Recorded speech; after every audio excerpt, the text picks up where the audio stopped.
انشاءاللہ ہم سورہ انبیاء کی آیت نمبر 50، 51، 52 اور 53 کا ترجمہ و تفسیر پڑھنے سننے کی سعادت حاصل کریں گے۔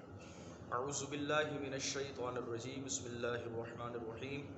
وَهَذَا ذِكْرٌ مُبَارَكٌ أَنزَلْنَاهُ أَفَأَنْتُمْ لَهُ مُنْكِرُونَ۔ ترجمہ کنز العرفان۔ اور یہ برکت والا ذکر ہے جسے ہم نے نازل فرمایا، تو کیا تم اس کے منکر ہو؟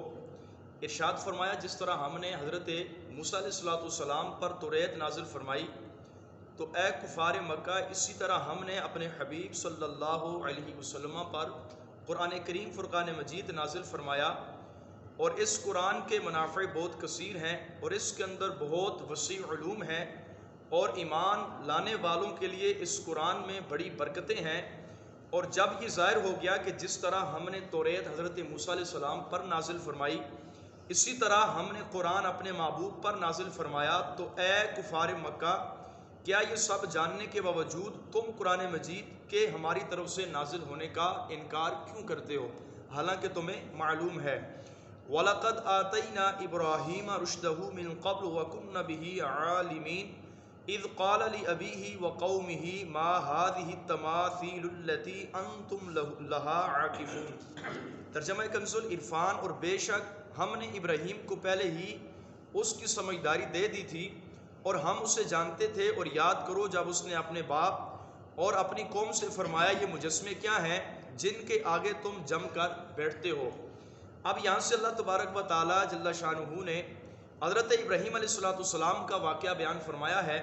چنانچہ حضرت ابراہیم علیہ السلام فرمایا کہ بے شک ہم نے حضرت ابراہیم کو ابتدائی عمر یعنی بالغ ہونے سے پہلے ہی نیک راہ عطا کر دی تھی، اور ہم نے ان کے بارے میں ہم جانتے تھے کہ وہ ہدایت اور نبوت کے اہل ہیں۔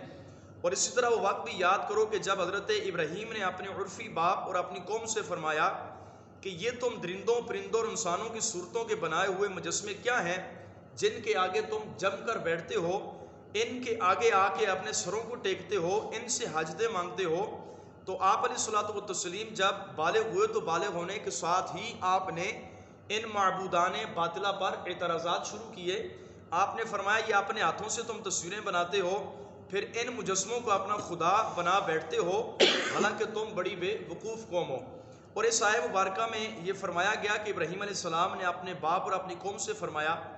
تو یہاں پر یہ اہل سنت کا ایک عقیدہ بھی آپ سماعت فرما لیں کہ ہمارا یہ عقیدہ ہے کہ کسی بھی نبی علیہ السلام کے والدین مشرک نہیں تھے، ہر نبی کے والد مسلمان تھے، ایمان والے تھے۔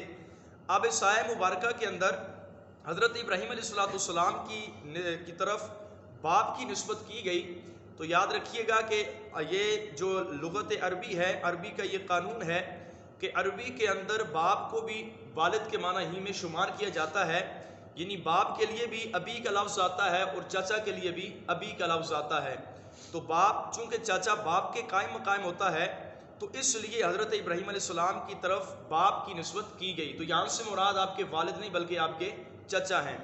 قالوا وجدنا آباءنا لها عابدین، انہوں نے کہا ہم نے اپنے باپ دادا کو ان کی پوجا کرتے ہوئے پایا۔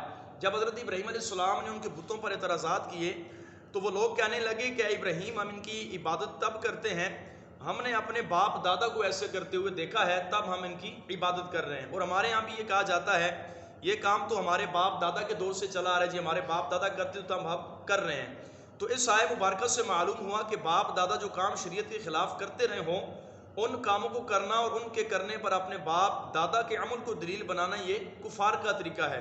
اور ہمارے معاشرے میں بہت سے مسلمان شادی بیاہ اور دیگر مواقعوں پر شریعت کے خلاف رسم و رواج کی پیروی کرنے میں بھی ایسی ہی دلیل پیش کرتے ہیں کہ یہ رسم و رواج تو ہمارے باپ دادا کرتے آ رہے ہیں، یہ تو ہمارے ہاں برسوں سے چلا آ رہا ہے، ہم بھی انہی کے طریقے پر چل رہے ہیں۔ تو یاد رکھیں جو کام شریعت کے خلاف ہے اس کے جواز کی کوئی صورت نہیں، تو اس کا برسوں سے آنا، ہوتا ہوا آنا، باپ دادا کا اپنی جہالت کی وجہ سے اس کام کو کرتے رہنا، یہ شریعت کے مطابق جو ہے وہ جو کام نہیں ہے، تو اس کام سے رکا ہی جائے گا، اس پر عمل نہیں کیا جائے گا، اگرچہ ہمارے باپ اور دادا اس کام کو برسوں سے کرتے آ رہے ہوں۔